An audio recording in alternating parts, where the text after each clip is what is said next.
Yo no estaba buscando a nadie. Ni pareja, ni líos, ni conexiones profundas. Solo quería distraerme. Después de una ruptura larga, dolorosa y sin respuestas, me abrí Tinder por impulso. Y fue ahí donde apareció ella, Lucía. Tenía una sonrisa sincera, mirada intensa, cero filtros. No tenía esa energía falsa de la mayoría. Era distinta. Y fue tan fácil. La conversación fluyó desde el primer mensaje. Nos reímos, hablamos de pelis, de miedos, de cosas personales. Ella me dijo que no usaba redes, solo WhatsApp. Demasiado ruido, me explicó. Y yo pensé, qué paz. Nos conocimos en persona 2 semanas después. Yo estaba nervioso, ella no. Vestía de negro, con una chaqueta de lana. Y tenía algo en la forma de mirarme, como si me conociera desde antes. Fuimos a tomar algo, una terraza tranquila. Recuerdo que hacía frío, pero a ella no parecía afectarle. Pasamos más de 4 horas hablando. No miró el móvil ni una vez. Me hacía preguntas que no me hacían desde hace años. Y yo sentí algo raro. Conexión real. Al despedirnos, me dijo: ¿quieres venir un rato a mi casa? ¿Ahora? No prometo nada raro, solo no me apetece que esto acabe ya. Dije que sí, claro. ¿Cómo no? Vivía en una calle estrecha, antigua, un edificio de los años 40, con fachada gris y puerta de hierro. Subimos por una escalera vieja, de madera crujiente, y entramos. Su piso era peculiar, muy limpio, muy ordenado, pero sin cuadros, sin fotos y sin espejo. Solo una estantería con libros antiguos, una vela encendida sobre la mesa y una lámpara de pie con luz muy cálida. Nos sentamos, hablamos más. Ella puso música de fondo, clásica, muy suave. Y entonces me preguntó: ¿crees en las almas que se quedan a medias? No supe qué responder. ¿Cómo? Las que no terminan lo que vinieron a hacer, las que no se despiden.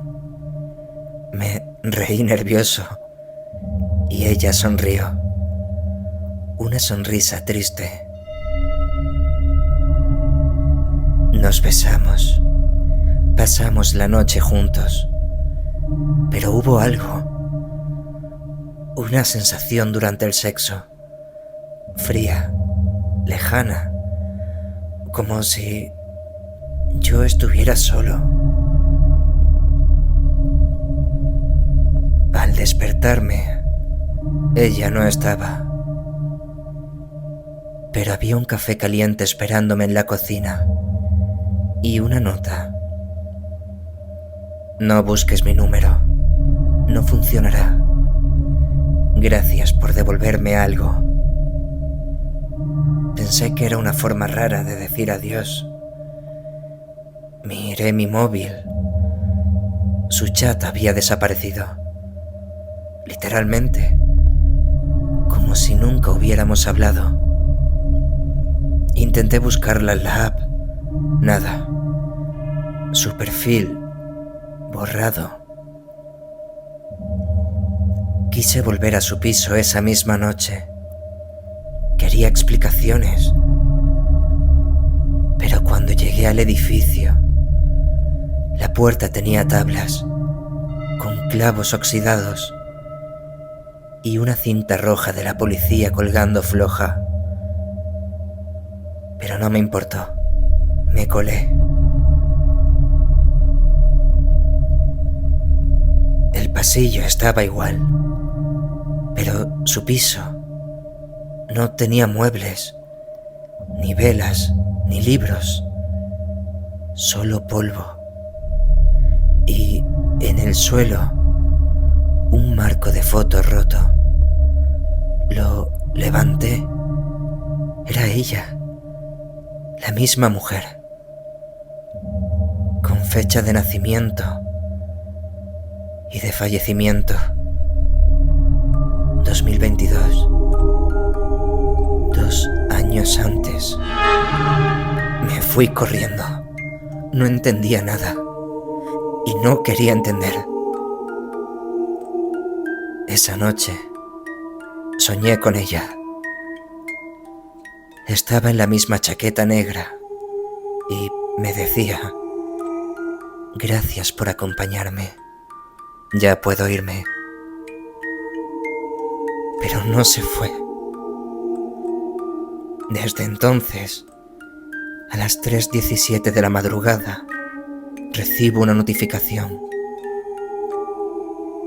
Lucía te ha enviado una foto. La abro. Siempre es lo mismo. Una imagen de la habitación donde dormimos. Vacía. Pero en una de las esquinas hay alguien de espaldas. He cambiado de móvil. Cambié de número. Formateé todo.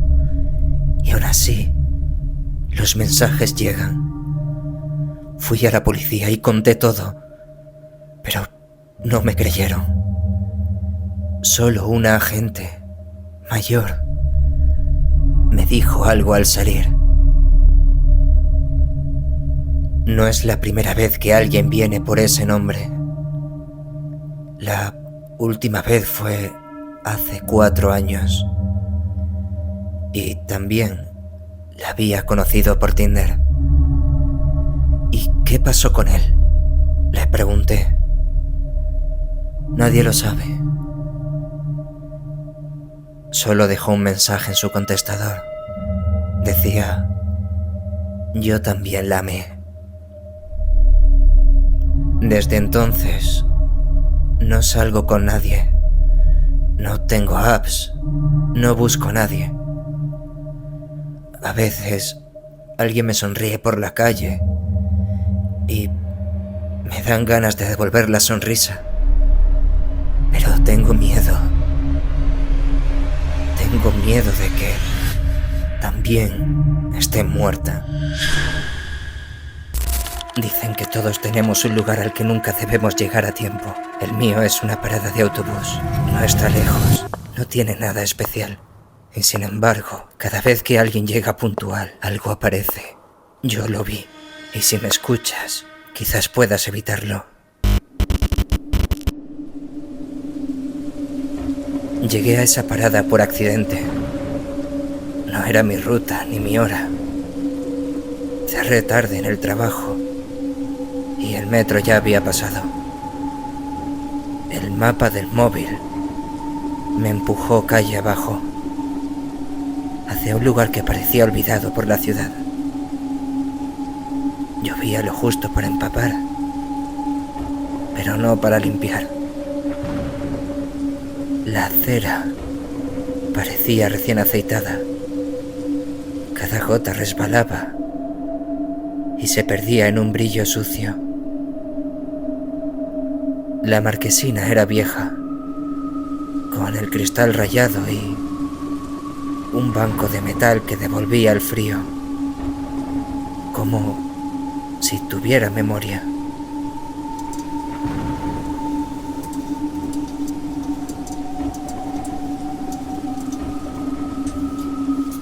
Sobre mi cabeza, una farola agonizaba. Cada vez que la luz moría un instante, sentía que todo se detenía con ella.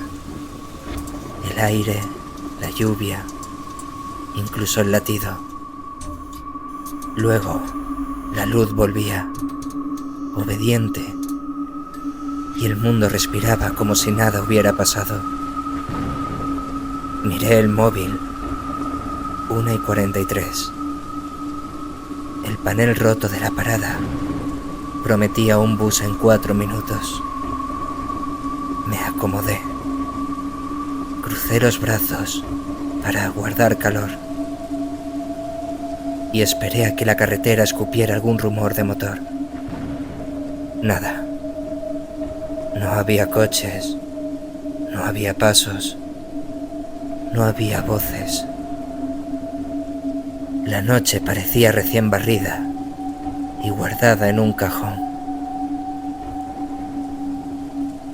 Volví a mirar el móvil. 1:43. No había cambiado. Pensé que el frío me estaba volviendo torpe y metí el móvil en el bolsillo para no obsesionarme con los números. No me di cuenta de que no estaba solo, hasta que el zumbido de la farola bajó de tono, como si algo más absorbiera parte de la electricidad. Giré la cabeza y vi, en el extremo del banco, a un anciano. No lo había escuchado llegar. Tenía el abrigo empapado, pero esperaba sentado con la espalda recta, mirando al frente. Su quietud era antinatural. Ni tiritaba, ni carraspeaba, ni siquiera parecía respirar. No dije nada. No había motivo para hablar. Simplemente compartimos el frío. La farola parpadeó. En el instante de oscuridad, tuve la certeza incómoda de que el anciano se había movido, solo un poco, acercándose hacia mí. Cuando la luz volvió, estaba exactamente donde lo recordaba. O eso me repetí para no darle importancia. Miré la marquesina por dentro. El cristal estaba empañado. Cerca del borde, con un dedo reciente, habían escrito «No miré». 2 palabras torpes, arrastradas, como hechas desde el otro lado del vidrio. Acerqué la mano. Sentí el frío del otro lado. Un frío distinto, más hondo. Y retiré los dedos. Mi móvil vibró. Número oculto. Lo silencié. No quería oír ninguna voz a esa hora. La lluvia cambió de ritmo, como si cayera más espaciada. El viento dejó de empujar y solo quedó el zumbido. En ese hueco, noté que mi respiración sonaba más alta de lo normal, como si todo lo demás se hubiera apartado para escucharme respirar. Desde el borde de mi visión, el anciano giró apenas la cabeza. No vi sus ojos, solo el gesto mínimo de un cuello que cede. No me miró, no dijo nada. Aún así, sentí una advertencia, como si algo sin palabras se hubiera colocado entre la carretera y mis pasos.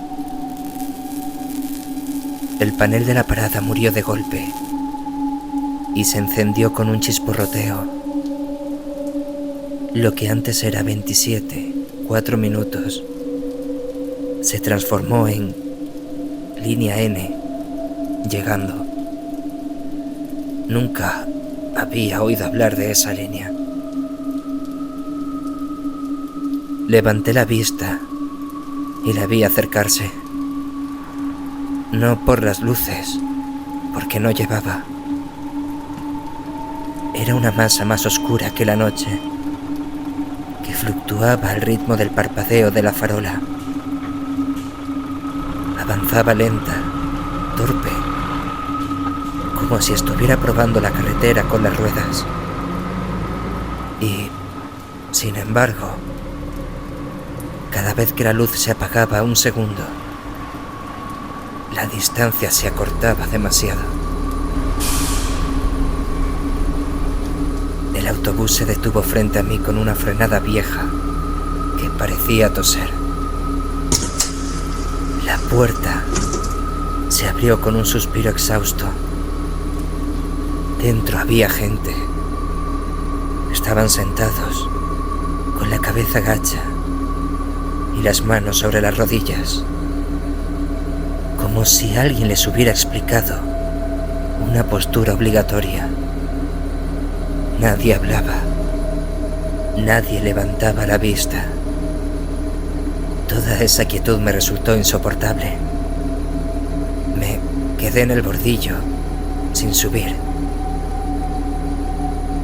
El olor que escapó del interior era una mezcla de metal mojado, tela fría y algo dulzón, casi antiguo, como una habitación cerrada demasiado tiempo. No miré al conductor. No sé por qué. Instinto. Me clavé en el suelo, en un charco que vibraba con una luz blanca miserable, y me concentré en mi reflejo ondulado. Escuché una voz a la altura de mis ojos. No sabría decir si estaba fuera o dentro, o si venía de la parrilla delantera, como si el motor hablara. Era cálida y extraña a la vez, la clase de voz que uno reconoce sin recordar de dónde. Me dio la bienvenida, con mi nombre. El corazón empezó a pegar golpes en la garganta. No respondí. Apreté la mandíbula y sentí como el frío dentro de la boca era distinto al de la piel. Como si el aire que me ofrecían desde el autobús tuviera temperatura propia. El cristal delantero estaba empañado desde dentro. Muy despacio, como si un dedo infantil trazara un dibujo, apareció una palabra hacia mí, escrita al revés, para que la leyera bien. Paga. No supe qué significaba, pero el cuerpo entendió antes que yo. A veces, el cuerpo entiende primero. Un escalofrío me trepó por la espalda y se quedó agarrado donde el cuello se encuentra con la nuca. La farola parpadeó. En ese corte de luz vi algo donde debería estar el espejo retrovisor. Un marco oscuro que reflejaba una imagen que no era la de la parada. Me vi a mí, exactamente como estaba vestido. Exactamente en ese instante, pero sentado dentro del autobús, cabeza gacha, manos en las rodillas. La luz volvió y la imagen se borró. ¿O fue mi cerebro quien decidió borrarla? Sentí náuseas, como después de una curva tomada demasiado rápido. El autobús no se fue. Parecía esperar. Se notaba el peso paciente de una criatura que no tiene prisa. El viento cambió. La lluvia se desplazó un poco, como si se hubiera corrido un telón invisible. El anciano seguía sentado en el banco. No miraba ni a mí ni al vehículo. Miraba a la carretera vacía, a lo que quedaba detrás del autobús, como si su horizonte estuviera siempre un poco más allá de cualquier cosa que sucediera frente a nosotros.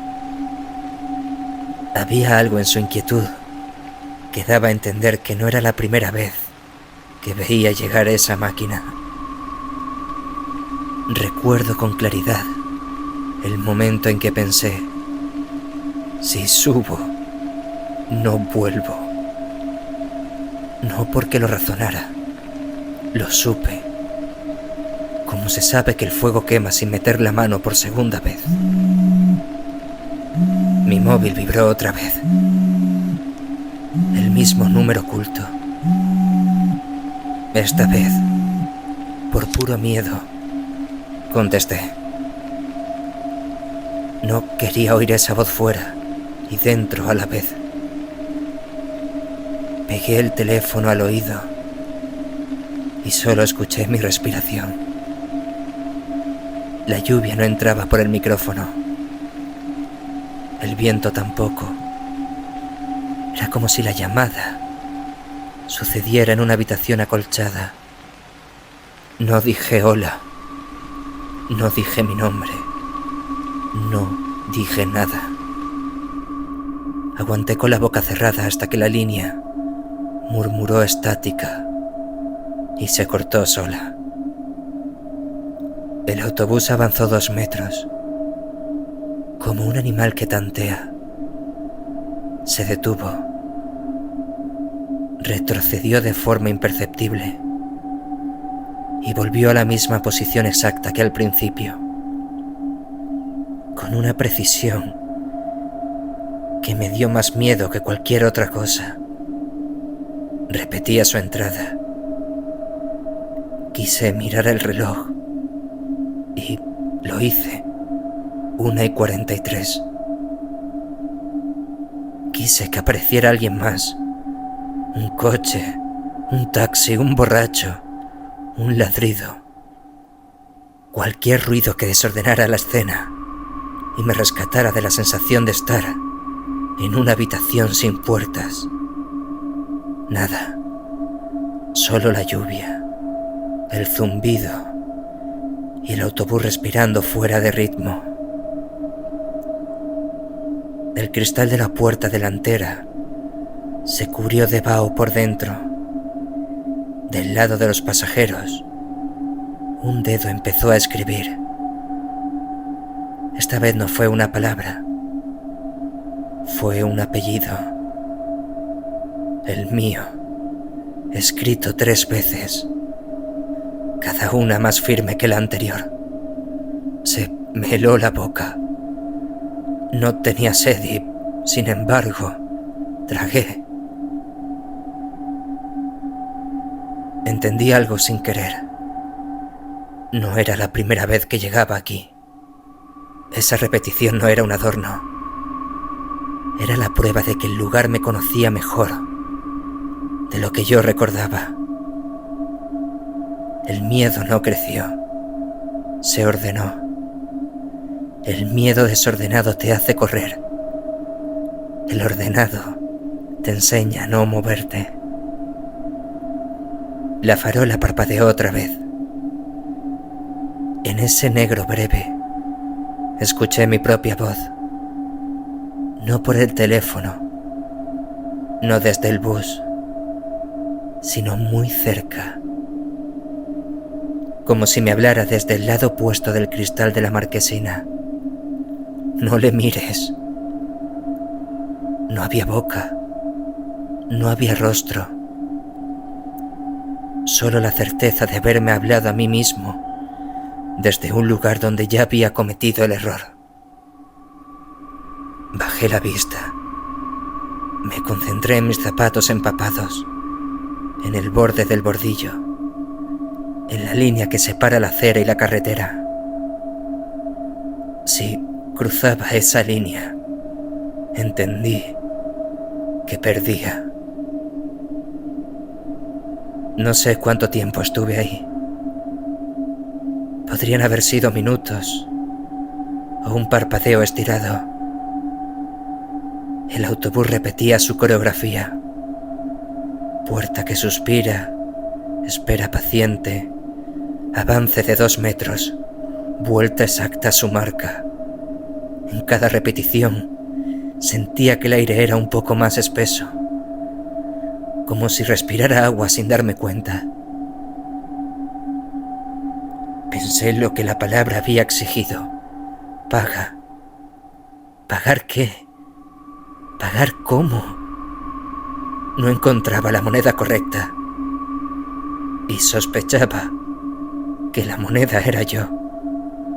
Di un paso atrás, solo uno. El autobús no me siguió. Se limitó a estar.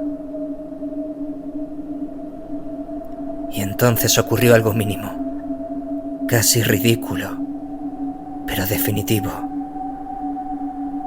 Un coche lejano rompió por fin el silencio.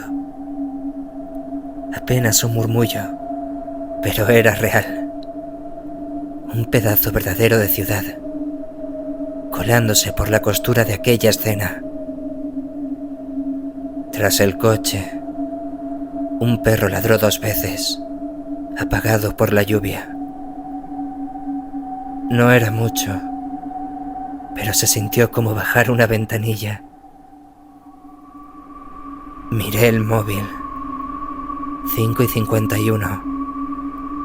No sé en qué momento se había movido el reloj.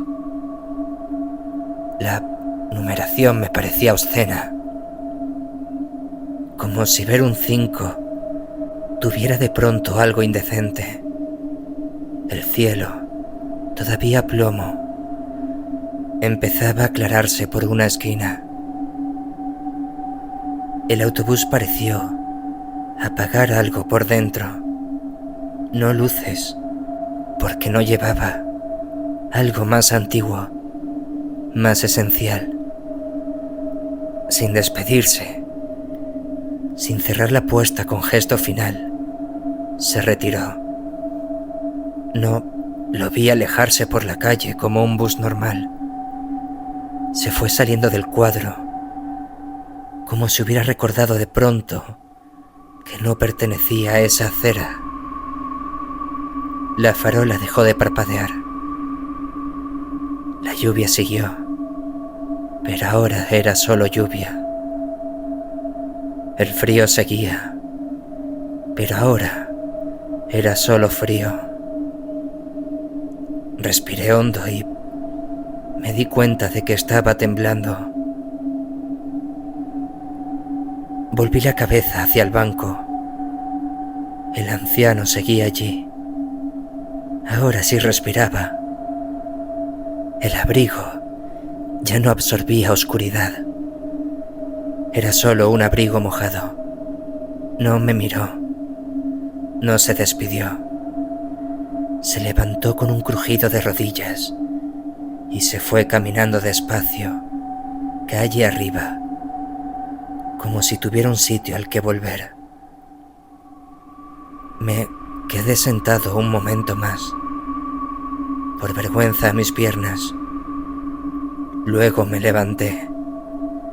Toqué el cristal de la marquesina. Estaba frío, pero ya no era ese frío hondo.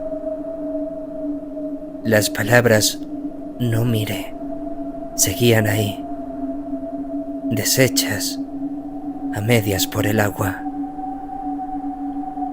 Pasé el dorso de la mano y se borraron. En el vaho no apareció nada más. Nadie escribió mi apellido. Me alejé sin mirar atrás. Llegué a una calle con tráfico normal. Taxis, camiones de reparto, gente que abre cafeterías con sueño. El mundo me recibió con un bostezo y el olor a pan. Pero esa normalidad me provocó náuseas. como si acabara de bajarme de una atracción que fingía no existir. No conté nada al llegar a casa. Dormí lo justo para poder fingir que había dormido. Fui al trabajo y volví a salir tarde. Evité esa ruta, evité esa hora, evité esa parte de la ciudad, como se evita un nombre que te trae desgracias. Funcionó unos días, hasta que una noche, por pereza o por rutina, no lo sé, mis pies me llevaron otra vez. No exactamente al mismo sitio, pero sí cerca. Y desde el otro lado de la avenida vi la marquesina, la farola, el banco. Vi la forma en que la luz arrancaba el brillo de la carretera. Sentí un tirón en el estómago, como si un hilo atado a mi interior se tensara con la lluvia. Crucé al otro lado y no crucé. Me quedé en la acera opuesta. Observé desde lejos. La farola parpadeó una vez. El panel crujió. Un autobús sin luces se asomó al borde de la calle y volvió a esconderse, cohibido, como un animal que huele una trampa. No fue hasta entonces cuando entendí la última parte. No siempre viene a por ti. A veces viene por cualquiera que llegue a tiempo. Esa noche, una chica apareció corriendo con mochila, calada hasta los huesos. La vi mirar el reloj. La vi desesperada. La vi ponerse bajo la marquesina y abrazarse a sí misma. Me vio al otro lado y me hizo un gesto, como preguntando si ya había pasado el bus. No crucé, no debía. El instinto me dijo que la línea entre aceras valía más que cualquier heroísmo. Pero mi boca, desde donde estaba, habló igual. No grité. La lluvia no llevaba mi voz tan lejos. Lo que dije fue para mí, para el aire, para lo que fuera que se esconde entre la farola y el bordillo. No lo mires. El resto no es mío para contarlo. No crucé, no toqué ese suelo, no acerqué la mano al cristal, no volví a oler ese metal mojado. La chica, quizá, solo tomó un bus normal. Quizá llegó a casa y no soñó con espejos. Quizá ni siquiera existió. De vez en cuando llueve justo así y el viento trae olor a cable eléctrico, camino hasta un punto desde el que se ve esa parada, pero no me acerco. La observo como quien observa una ventana encendida en un edificio vacío. No espero autobuses. Espero que nadie llegue a tiempo. Si veo a alguien apurar el paso, me demoro en un semáforo. Tiro sin querer un café. Pregunto una dirección. Cualquier cosa para torcerle un minuto al reloj. En la ciudad hay rutas que no salen en los mapas. Una de ellas llega exactamente a esa marquesina. no la tomes. Si te obligan, que no te pillen mirando al conductor. Si te llaman por tu nombre, no respondas. Si ves tu reflejo dentro, cuando aún estás fuera, baja la vista y espera. La noche se estira, sí, pero amanece. Y si un día pasas por allí y ves en el vaho, escrito torpemente, no mire, no lo borres. No es para ti solo, es para quien llegue después, para cualquiera, para mí, si regreso. Porque hay lugares donde el miedo no te persigue, te espera y cuenta con que llegarás puntual. Hazlo llegar tarde, siempre que puedas.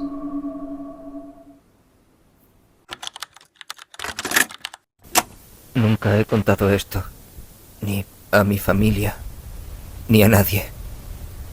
A veces me convenzo de que fue una alucinación o un mal sueño, pero no. Yo estuve allí y lo que vi esa noche no era humano. Han pasado más de 10 años. Aún así, sigo despertando a las 3:33. Siempre a la misma hora. Yo era solo un chaval cuando pasó, 14 años. Vivía en Vallecas con mi madre, mi hermana pequeña y mi tía Encarna. Era un barrio tranquilo, obrero. Todo el mundo se conocía. Todos nos saludábamos en la calle, hasta que pasó lo de Estefanía. Ella era amiga de mi hermana. Tenían casi la misma edad. Siempre estaba en casa. Se reían juntas, hacían los deberes, veían la tele, una chica normal. Hasta que una tarde todo cambió. Habían estado jugando con una tabla Ouija en el instituto. No en plan ritual, más bien por reírse. Y un profesor las pilló y las rompió delante de ellas. Lo típico, ¿no? Pero esa misma noche, Estefanía se despertó gritando. Dijo que alguien le hablaba al oído, que una figura sin rostro estaba al pie de su cama, que no podía moverse. Pensamos que era una pesadilla, hasta que empezó a repetirse cada noche, y no solo a ella. En casa de Estefanía comenzaron a pasar cosas raras. Las luces parpadeaban, las puertas se cerraban solas. Mi hermana me contó que una vez, mientras hablaban en su cuarto, los peluches se cayeron de la estantería, todos a la vez, sin viento y sin movimiento. Una noche fui yo. Estefanía estaba rara, pálida. No dormía, no comía. Me pidió que me quedara con ella mientras estudiaba. Yo estaba en el salón y desde la cocina escuché una carcajada. Era como si no fuera humana, aguda, lenta, como si viniera de dentro de las paredes. Pensé que era la tele, pero no, estaba apagada. Estefanía salió del cuarto con los ojos muy abiertos. Me miró y me dijo: ¿tú también lo oyes? A partir de ahí fue todo en picado. Su madre decía que la encontraba hablando sola, que se arañaba los brazos por la noche. La llevaron al médico, al psiquiatra. Nada, ningún diagnóstico. Todo estaba normal. Un día la vimos convulsionar en el suelo. Su cuerpo se arqueó, como si algo la estuviera levantando. Su padre intentó sujetarla. Juró que sintió que algo la empujaba hacia atrás, como si una fuerza invisible no quisiera que se acercara. Estefanía murió semanas después. Oficialmente, una muerte súbita. Tenía 14 años. Pero lo más inquietante fue después. Yo seguía visitando a la familia, por cariño, por respeto y por curiosidad. En su casa, el ambiente era espeso, como si el aire no se moviera. Las paredes tenían grietas que antes no estaban.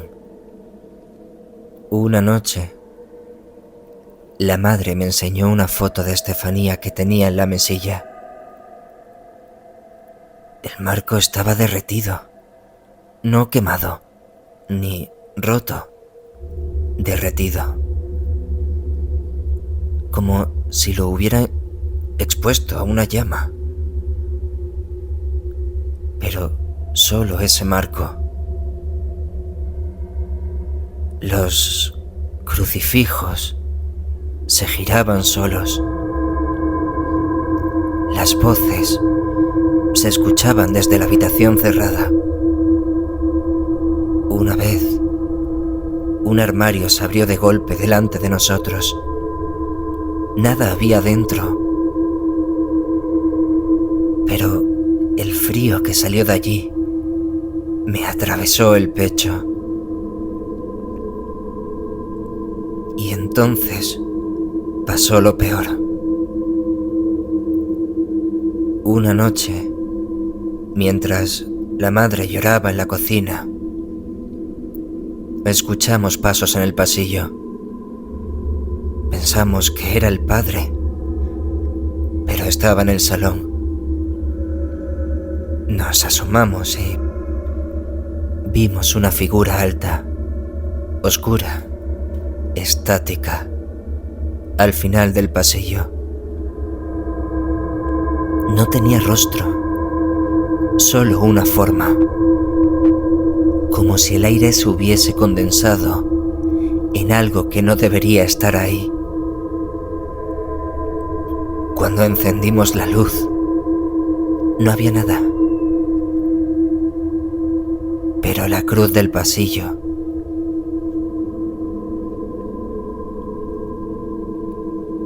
Desde entonces, no volví a entrar en esa casa.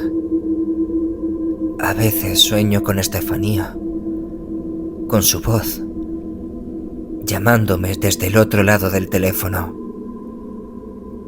Pero al descolgar, solo hay estática.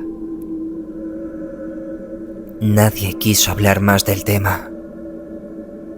La familia se mudó. La casa sigue allí, vacía, cerrada, como si aún contuviera algo. Yo no creo en fantasmas, o al menos no creía. En ese momento de mi vida, lo único que quería era independencia. Había salido de una ruptura complicada. Estaba lejos de mi familia y Necesitaba empezar de cero. Por eso, cuando encontré aquel anuncio, me pareció una señal. Ático reformado, barrio tranquilo, trato directo con el casero. 300 euros al mes. ¿Un ático en Madrid por ese precio? Ni lo dudé. Llamé al número. Me contestó una voz muy amable, algo ronca, pausada. Un hombre mayor. Me dijo que se llamaba Julián, que el piso estaba disponible y que podía ir a verlo al día siguiente. No pedía fianza, ni tampoco contrato. Solo alguien que respete el espacio, me dijo. Yo estaba desesperado por mudarme.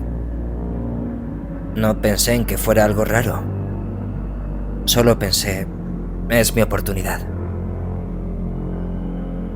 El ático estaba en una calle estrecha, de esas que parecen más de pueblo que de ciudad. El portal era antiguo, de madera, con cristal tallado. Tenía 4 pisos, sin ascensor. Subí cargando mi mochila y mis expectativas. El casero no estaba. Había dejado la llave en el buzón, dentro de un sobre. Ya me contarás si te gusta, decía la nota. Al abrir la puerta, me encontré con una buhardilla pequeña, acogedora, suelo de madera, una cama individual junto a una ventana redonda, cocina americana, baño con ducha y silencio. Un silencio muy denso. Los primeros días fueron tranquilos. Solo yo, mis cajas y una extraña sensación de estar invadiendo un sitio que no me pertenecía del todo. Había objetos antiguos por toda la casa. Un perchero de hierro forjado, un reloj de péndulo sin cuerda y un cuadro torcido de un bosque en otoño. Intenté colgar bien el cuadro, pero cada mañana volvía a estar torcido. La primera noche escuché pasos sobre mí, como si alguien caminara. Pero yo estaba en el último piso. Miré por la ventana. Oscuridad. El techo era inclinado, sin acceso. Intenté dormir, convencido de que era el crujido de la madera antigua. Al tercer día, mientras colocaba libros en una estantería, noté que uno ya estaba allí. Un diario, sin nombre, solo fechas escritas a mano, con una caligrafía irregular. Día 12. Me observaba por las noches. No sé si sueña o si finge dormir. ¿Qué significaba eso? Pasé páginas. Día 19. Intenté irme. La puerta no abrió. Me reí. Pensé que era algún escrito de un antiguo inquilino, parte de alguna broma, o quizá de un artista. Lo dejé en la estantería. Esa noche soñé que alguien abría lentamente la puerta de mi habitación. Yo no podía moverme. Solo sentía la presencia y una voz me susurró: no todos pueden quedarse. Al día siguiente, fui a hablar con algún vecino, pero el segundo piso estaba vacío. El tercero también. Solo una anciana del primero me abrió. Me miró como si ya me conociera. ¿Volvieron a alquilar el ático?, me preguntó. Sí, le dije, hace unos días. Ella bajó la mirada. ¿El casero vino? No, me dejó la llave. Su rostro se endureció. Ese casero está muerto. Hace más de 20 años. Me congelé. ¿Cómo dice?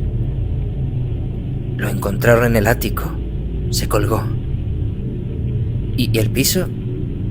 Nadie dura allí. Todos se van. Algunos no pueden. No supe qué responder. Me despedí rápido. Subí temblando. Y al abrir la puerta de mi piso, todo estaba diferente. Las cortinas cerradas, el reloj sonando, aunque yo no lo había dado cuerda. Y sobre la mesa, una foto en blanco y negro de un hombre mayor. Era él, Julián. Y en el reverso, escrito con tinta desvaída: ¿todavía crees que puedes irte? Intenté marcharme esa misma tarde. Metí mis cosas en la mochila, bajé las escaleras a toda prisa. Pero al llegar al portal, estaba cerrado con una cadena por dentro. Una cadena que no estaba antes. Volví a subir, nervioso. Llamé al número del casero. Esta vez, alguien contestó, pero no habló. Solo se escuchaba una grabación. Una voz grave, apenas audible, repetía: ¿por qué te vas, si aún no has firmado? Colgué. Volví a entrar al piso. Y entonces, el ambiente cambió. Ya no era solo miedo. Era opresión. Un peso invisible me hacía caminar más lento. Las paredes parecían más estrechas. Fui al baño a mojarme la cara. Al levantar la vista, mi reflejo en el espejo sonreía, pero yo no. El reflejo levantó la mano. Yo no. Me quedé paralizado, hasta que el reflejo se apagó, como si la luz dentro del espejo hubiera muerto. Intenté romper la puerta. Nada. Llamé a la policía y sin señal. Volví al diario. Busqué desesperadamente. Día 23. El casero vive aquí. No en cuerpo, en la casa. Día 24. Si lees esto, ya es tarde. Encontré una última página arrancada, doblada bajo la alfombra. Decía: solo hay una forma de salir. Deja que otro entre.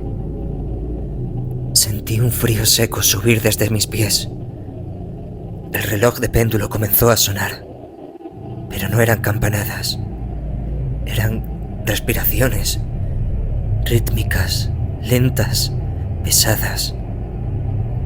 Entonces lo vi, al fondo del pasillo. Una silueta oscura, de pie, inmóvil. Tenía la cabeza ladeada y murmuraba. No entendí al principio, pero luego sí. Ahora tú eres el casero. Logré salir. No sé cómo.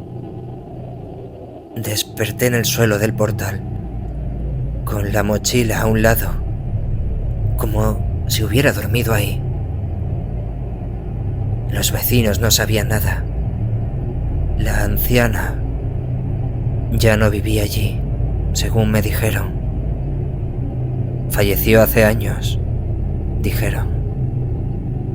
El piso nunca estuvo en alquiler. Al parecer, está clausurado por el ayuntamiento, inaccesible, sellado.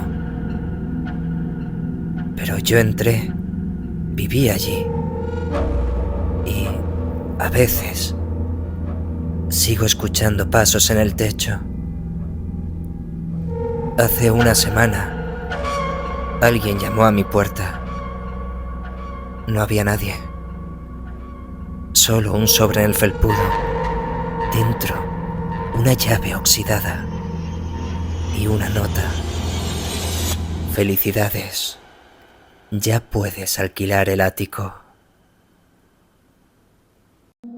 Trabajo en una gasolinera de carretera. De esas que están en medio de la nada. Con un solo carril de asfalto, cortando kilómetros de campos oscuros. Mi turno es el nocturno. De 10 de la noche a 6 de la mañana. 8 horas de silencio, café recalentado y alguna visita perdida. A veces pasan camioneros medio dormidos. Algún coche que se equivoca de salida. Pero la mayor parte del tiempo no pasa absolutamente nada. O al menos eso pensaba. La gasolinera tiene 3 surtidores. Una pequeña tienda con café y bollos. Y una oficina diminuta donde están las cámaras de seguridad. Las reviso cada tanto. Más por costumbre que por necesidad. Pero esa noche algo cambió. Eran las 2:47 a.m. Estaba apoyado en el mostrador, hojeando una revista vieja, cuando escuché un leve clic proveniente del cuarto de monitores. Era el relé de una de las cámaras, algo que solo suena cuando la señal se reinicia. Me levanté y fui a mirar. Las pantallas mostraban las vistas habituales. Surtidor 1, surtidor 2, surtidor 3 y la cámara del almacén. Todo normal. Hasta que llegué a la cámara 3. En la esquina más oscura, justo donde la luz del poste no llegaba, había una figura, quieto, mirando directamente a la cámara. No podía distinguir la cara, pero parecía un hombre alto, con ropa oscura. Salí al exterior. El aire estaba helado y la niebla se arrastraba baja sobre el asfalto. Caminé hasta ese punto, pero no había nadie. Volví dentro y ahí estaba de nuevo. Misma posición, misma postura. En la cámara, pero no en la vida real. Pensé que podía ser un fallo del sistema, así que reinicié el monitor. Pero al volver, la figura ya no estaba en la esquina. Ahora estaba a medio camino, más cerca de la cámara. Fue entonces cuando sentí un zumbido en los oídos. No era del monitor, era algo más profundo, como si me vibrara dentro de la cabeza. Duró solo unos segundos y luego nada. Me senté a mirar las pantallas. No me di cuenta de que habían pasado casi 15 minutos. Hasta que noté que la figura ya no estaba en la cámara 3. Me giré instintivamente. La cámara 1, la que apunta a la puerta de la tienda, mostraba a alguien de pie frente al cristal. Salí corriendo y afuera no había nadie. A las 3:33 a.m. Se escuchó un golpe seco en el almacén. Un sonido hueco, como si una caja hubiera caído. Entré con la linterna. Las estanterías estaban intactas, salvo una caja en el suelo, abierta. Dentro había una cinta de vídeo, con una etiqueta polvorienta. Turno 4, 1998. No recordaba haber visto esa cinta antes.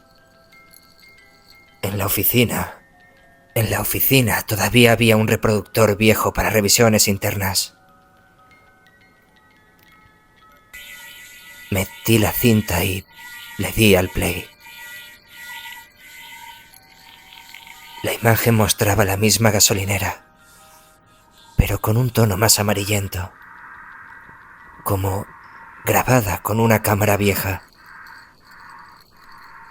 La fecha que salía era 12 de junio de 1998, 3:33 AM.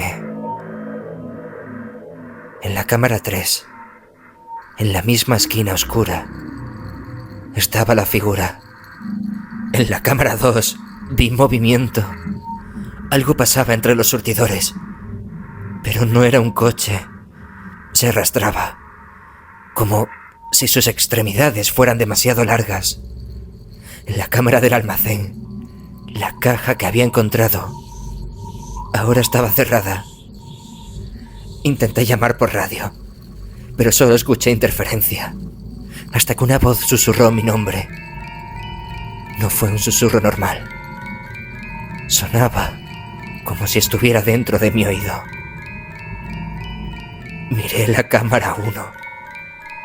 La figura estaba dentro de la tienda, parada en el pasillo de las bebidas, inmóvil.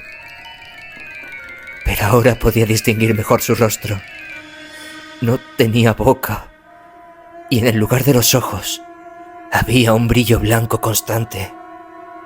Me giré y la puerta de la oficina estaba abierta. No recordaba haberla dejado así. Sentía algo detrás de mí.